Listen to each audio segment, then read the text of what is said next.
आकर्षित हो गए। लोग इसे देखकर तट की ओर दौड़ने लगे, लेकिन सर्फिंग करने वाले लोग काफी दूर थे, इसलिए उन्होंने बिल्कुल ध्यान नहीं दिया। अंततः युवक को बिना किसी जानकारी के शार्क ने निगल लिया। इस दुर्घटना में 5 लोग मारे गए और 13 घायल हो गए। और इतनी बड़ी शार्क को रोज कई टन भोजन चाहिए, इसके बाद निश्चित रूप से और भी लोगों को नुकसान पहुंचाएगी। पुलिस ने जनमत के दबाव में समुद्र में जाकर शार्क को मारने का सोचा। अचानक डॉक्टर को एक अच्छा उपाय सूझा। डॉल्फिन की आवाज की नकल करके शार्क को तट के पास लाना और फिर उसे टॉर्पीडो से मार गिराना। इस सुझाव को सुनकर अभिनेता हंसी नहीं रोक पाए, लेकिन निर्देशक ने फिर से शूट नहीं किया।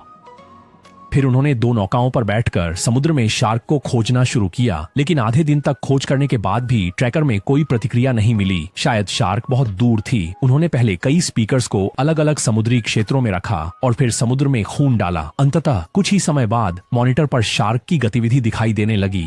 जब शार्क नाव के ठीक नीचे चली गई तो सिग्नल गायब हो गया। महिला पुलिस अधिकारी ने स्थिति देखने की सोची, इसलिए वह सावधानी से नाव के आगे पहुंची। दोनों हाथों में बंदूक थामे संघर्ष के लिए तैयार थी। 1-2 कुछ मिनटों बाद सिग्नल फिर से आया। दरअसल यह जहाज के ढांचे से छिप गया था। शार्क एकदम से गति में आई और नौका की तरफ बढ़ी, जिससे महिला पुलिसकर्मी धड़ाम से समुद्र में गिर गई। वह भागने की कोशिश कर रही थी, तभी शार्क उस पर झपटी और छट कर गई।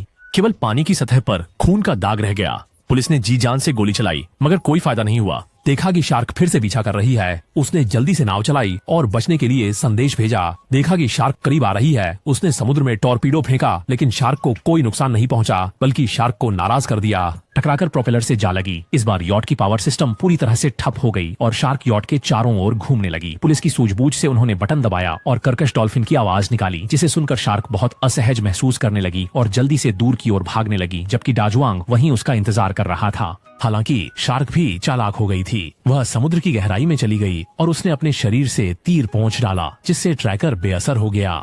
अंत में उन्होंने ताजा खून की एक बोतल समुद्र में फेंक दी। 10 मील दूर की शार्क गंध सूंघकर तेजी से तैरती हुई आ गई। संचालक ने पहले पंख देखा। बिना सिर की शार्क ने खून की बोतल पर काटना चाहा, लेकिन सही से नहीं काट पाई। फिर भी जल्दी ही बोतल पूरी तरह से निगल ली गई। पड़ाजोंग ने जल्दी से रिमोट कंट्रोल दबाया। समुद्र की सतह पर एक जोरदार धमाका हुआ और समुद्र का पानी लाल हो गया। असल में बोतल में एक बम था। हालांकि उन्होंने यह नहीं सोचा था कि मारा गया केवल एक सामान्य शार्क था, न कि बिना सिर वाला शार्क। जैसे ही लोग जश्न मना रहे थे, अचानक दूर से एक और मछली का पंख दिखाई दिया। बिना सिर वाला शार्क तेजी से आ गया और फिर से प्रोपेलर को नुकसान पहुंचा दिया। महिला जहाज के सामने पहुंची, ये देखने के लिए कि क्या स्थिति है, और नतीजा ये रहा कि शार्क ने जोर से टक्कर मारी और वह समुद्र में गिर गई।